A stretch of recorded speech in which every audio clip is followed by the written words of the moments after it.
Do you like to have people over? Do you like to host? Do you like to serve? Do ya? Do ya? I'll serve you some of these. Barbara, God bless it. I thought I told you to stay upstairs. I'm trying to film an intro here.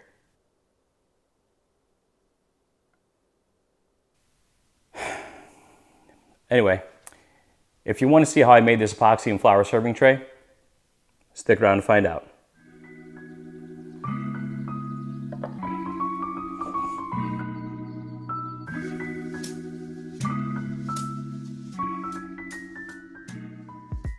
Now, 2 quick points before we get started. 1, the environment you're working in needs to have the ability to get at least to 70 to 75 degrees for the epoxy to cure. If you're not in an area that can do that, find an area that you can do that in. 2, before you start, you do need to level the working surface that you're working on. If you don't, the bottom of your board is going to be flat and the top where the epoxy levels out is going to be crooked. So if you can't level out with some shims the legs of the table you're working with, just simply slide a piece of plywood under your form and level that piece of plywood on the surface that you're working on. Now, step 1 is building a form. You can build a form in one of a few ways. You can actually make one yourself with this stuff here. It's called melamine. You can get this from any big box store. They all carry them. It's that shiny white cabinet material. And if you have a table saw, you can just build this yourself and cut it to size, any size you want.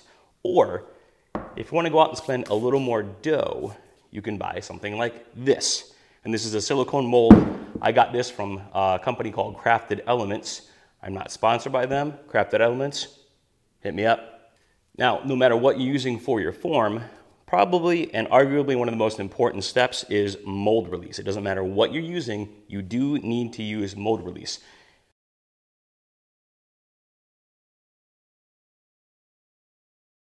Now, once your mold is prepped and sprayed with your mold release, the next step is putting in your material.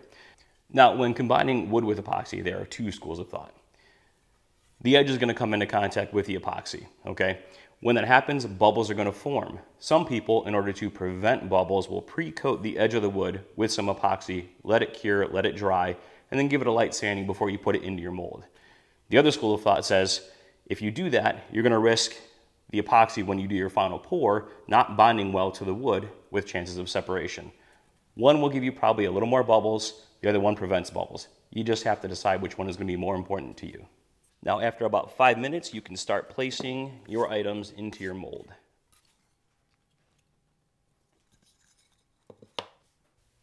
Now, once you start playing with epoxy and you get comfortable with it, you're going to realize that this is like the gateway to like a million other projects. Multipass. The next step in the process is going to be mixing and pouring your epoxy. Now, a few words on epoxy before we get to that. There are 2 general categories that I'm going to break this down into. You have a thin pour epoxy, which is used for things like tabletops and is not going to be used for any project like this where you need to pour anything at any depth.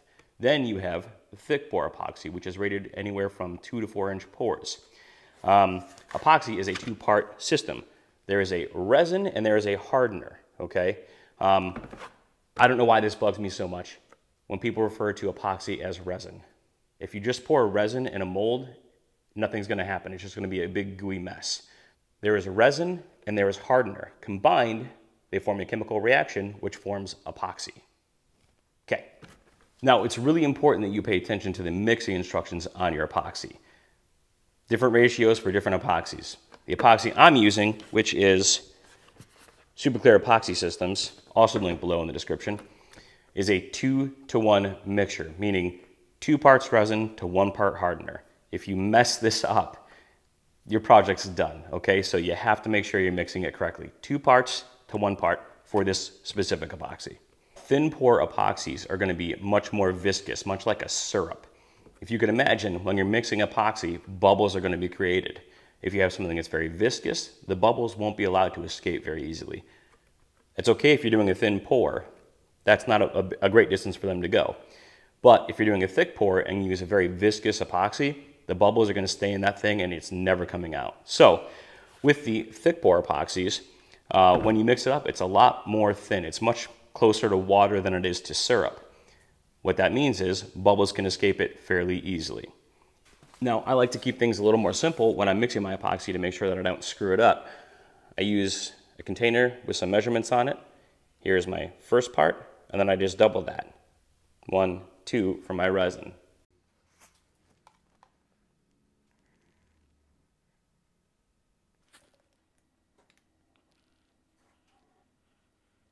Now, one thing I didn't go over in this video is wood prep.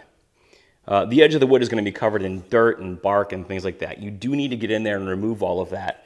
Something that's really helpful and useful is a little wire wheel. You hook this onto your drill, it spins, it cleans off all this garbage, and then you have a nice clean piece of wood. That's what she said. That being said, some people will be tempted to leave the bark on their piece. Is it doable? Sure, but just realize that unless the epoxy gets in between the bark and the wood and seals that off and penetrates that area, that bark is probably just going to fall off. And if that's all your epoxy is attached to, the epoxy falls off too. You're going to stir your epoxy for approximately 5 minutes. Now, if you've lost track of time, simply look down in your epoxy and you're going to see these little swirls. You'll know you're done when these swirls go away and the epoxy looks completely clear.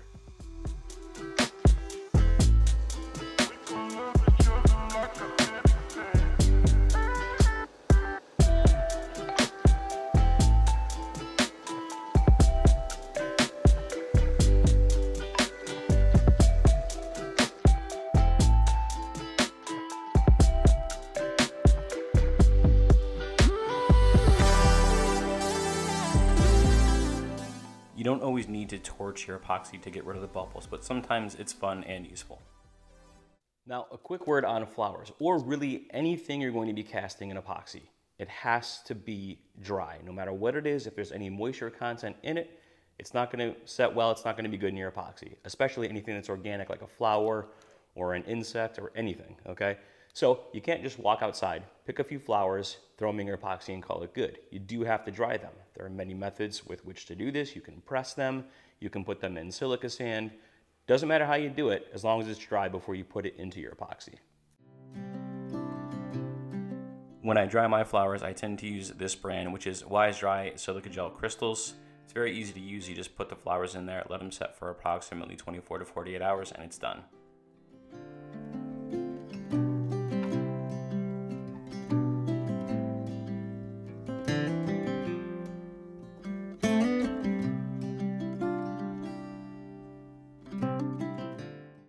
Now, the reason we do this in 2 pours is because flowers float. And you don't want the flowers poking above the surface of your epoxy. You want them set somewhere in the middle, not touching the bottom, not touching the top. Play with the arrangement until you find something that you think looks really good.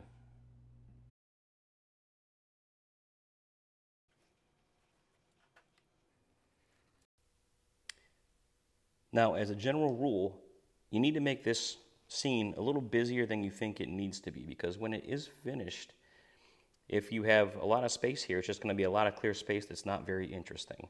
Trust me, throw a bunch of stuff in there, make it busy. And the other thing that I want to show you is that right here along the edges, you might notice that I've backed all these flowers and everything that's going to be embedded in the epoxy away about, ½ inch, 1/4 inch, and the same thing over here. And that's purposeful. You need to do this because when we get this thing out of the form, we're going to cut these rough edges off with a table saw, and you don't want to cut into your flowers. Okay, now that this is in the form and setting, what you might notice, and I don't know if you can see it right there. Yeah, you can. A little more noticeable on this one. As this epoxy begins to seep into the wood, which is dry and porous, there's air in those little crevices. And as it starts to cure and get into those crevices, it will push out that air, and you will get little bubbles like you see right there that will start to come out of the wood, and with any luck those will pop just like you saw there. Now, this is the risk you take if you don't seal the edge of the wood. So again, that's an option. It's just a matter of preference and opinion. But if you really want to prevent all of this happening right now, you do want to seal this prior to pouring your epoxy. I just happen to think that it's not that big of a deal. Additionally, if you haven't done so, you should probably level your surface at this point in time. So get yourself a level and make sure that your table is level, because when you fill this thing up to full, You don't want to have the top surface kind of be on an angle. It will make your life so much more difficult when you're in the finishing process. Now, a final point, after your first pour, you do want to make sure that your ambient temperature is roughly around 70 to 75 degrees. There's a chemical reaction going on within the epoxy, and if it is not the appropriate temperature, your epoxy is not going to cure. And for this particular epoxy, 75 degrees is kind of the money shot there. Hey, yo. You have to leave it set for about 24 hours, maybe a little bit less. Then you come back out, and when we come back out, we'll see here in the next frame, this will be a little bit tacky, and that's where you want it to be. You don't want it to cure all the way, because if you let it cure all the way, you have to scuff up the surface before you pour again, and when you make your next pour, you'll see a line. It'll be pretty clear, but you'll see a line where that pour was. If you do it when it's tacky, you won't see the line, and it'll just be seamless. Okay, so we're gonna get out here before it sets up completely. We want it to still be tacky, which you'll see next. All right, now here we are at 24 hours later, and we're gonna do a little test here, and as you can see, this is still tacky, but it is firming up, which does mean we can do another additional pour to get up to depth here.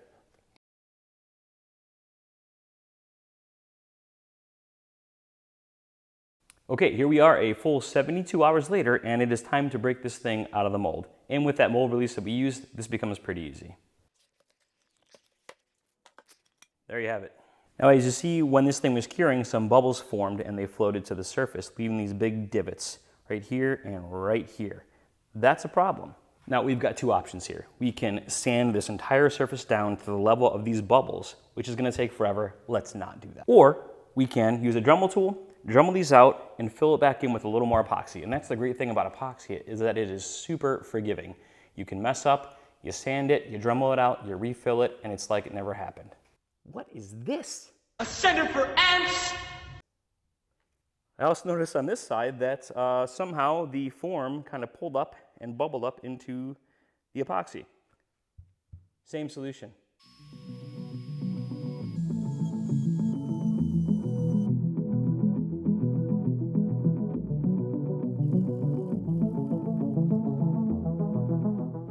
Most of you won't have a drum sander to do this initial sanding and flattening. That's okay, you can do it with a regular random orbital sander, no problem. It just takes a little longer. Then I cut off the rough edges with the table saw. Once I'm done with that initial flattening, the next step is to inspect the surface of your epoxy for any little bubble holes, and you're gonna find some. It's inevitable.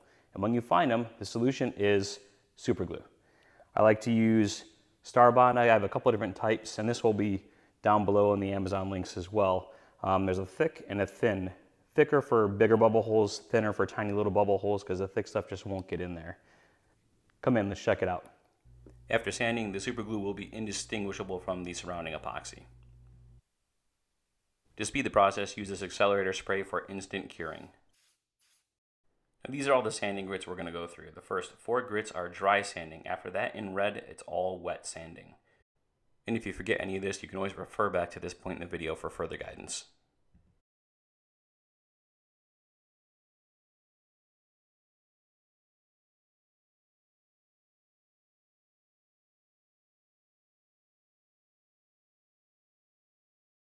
When you start sanding, your most important grits when you start are going to be all of your dry sanding grits, okay? Why it's so important is that you need to take your time with these, because if you don't get out the scratches from each previous grit, it's going to show up later in your final piece and it's going to ruin it. So take your time. Maybe even start down at 80, then do your 100, 180, 220, and 320. Take your time. You might have to go over these 2 or 3 times before you get all the scratches out from the previous grit. If there's any question, go over it again. Don't skip this step. I wish I was a little bit taller. I wish I was a baller. I wish I had a girl who looked good, I would call her. I wish I had a rabbit with a hat, a bat, and a 6-bone parlor. Boom, boom. Boom, boom. When sanding, move in this grid-like pattern, traveling at approximately 1 inch per second, making sure that with each pass you overlap your previous pass by approximately 30 to 50%.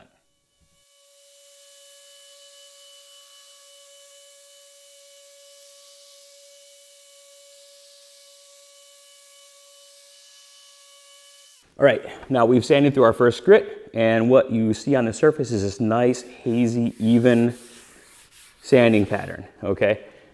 This is gonna be important because what you're doing is you're sanding plastic. It's gonna heat up, some of that dust is gonna build up under that sandpaper, it's gonna form tiny little balls that'll stick to your sandpaper. And what you're gonna see, and I'll show you here in a minute, is that after you start sanding enough with one piece of sandpaper, you're gonna start seeing little swirl patterns like this, as opposed to this nice even haze. That's your sign to stop what you're doing, look at your sandpaper. Sometimes you can just flick those little things off. Sometimes you have to get a whole new sheet of paper. But it's important to recognize this when you see these little swirls, because if you don't stop, get a new piece of paper, and then continue sanding, that's gonna put these little grooves into your surface, which are gonna be impossible to get out if you move forward with your grits and you don't deal with it now. Make sure to wipe the surface between each sanding to prevent dust buildup. After getting through your dry sanding grits, now's the time to put a finished edge on your piece. I use an 1/8 inch round over bit.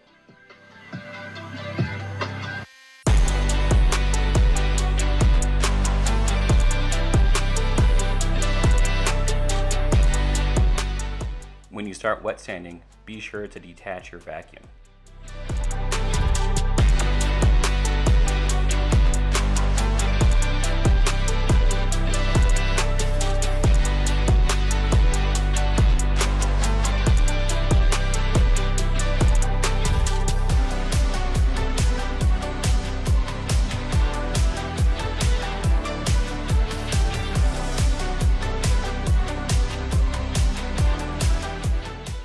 With each subsequent grit, the surface gets clearer and clearer and it starts to get really exciting.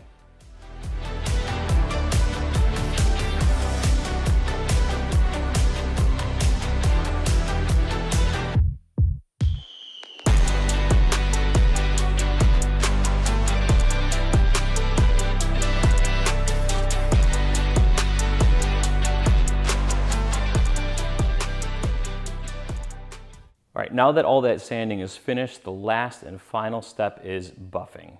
I'm using this DeWalt buffer, also linked below. In addition, it comes with its own attachments, with its own DeWalt attachments for the buffing pads, but I'm gonna use this 3M attachment, which you do need to buy separately, so that's a downside. But the 3M pads are also what we're gonna be using to buff everything, and you need this connector that attaches onto your DeWalt buffer in order to use the pads that come with the 3M stuff. The buffing compounds that we're going to use are actually automotive buffing compounds, and these are also linked below along with these pads. And these pads match up with each compound. So it's a step 1, a step 2, and then a step 3, which you could use, but I'm not going to use this third one. I'm going to use this stuff, which is also linked below.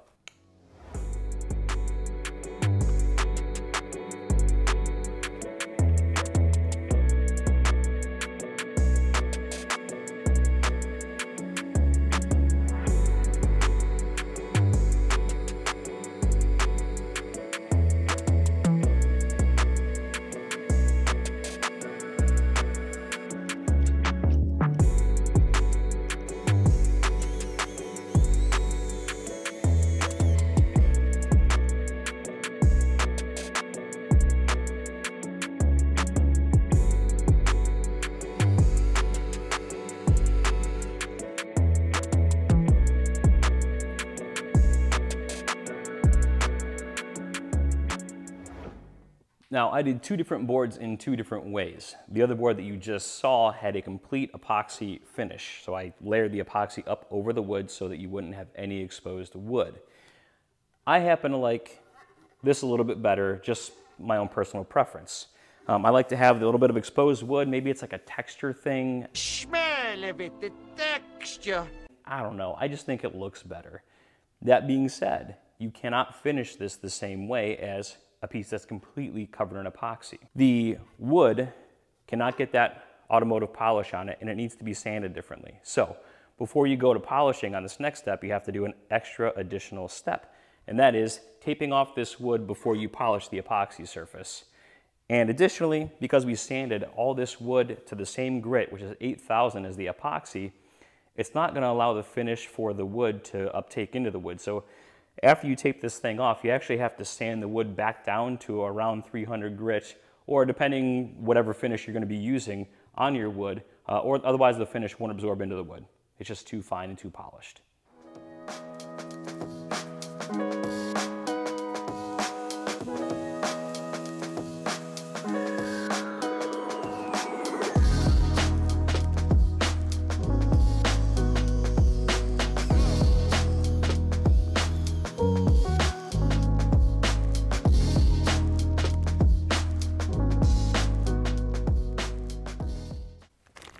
All right, the second to last step is installing your hardware.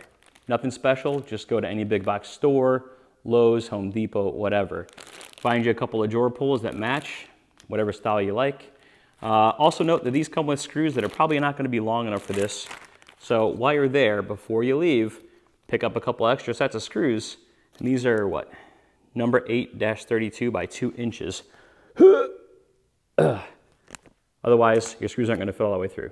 For finish, I just like to use some Odie's oil.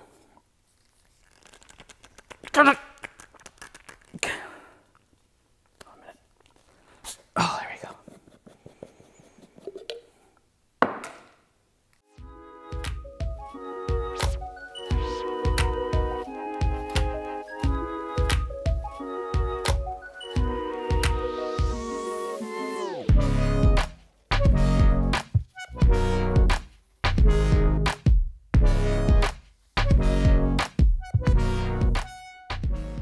Lastly, install your hardware.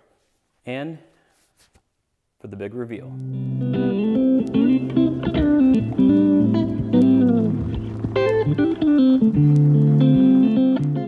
In the comments below, feel free to tell me which one you like better, the one with the exposed wood or the one that is completely covered in epoxy.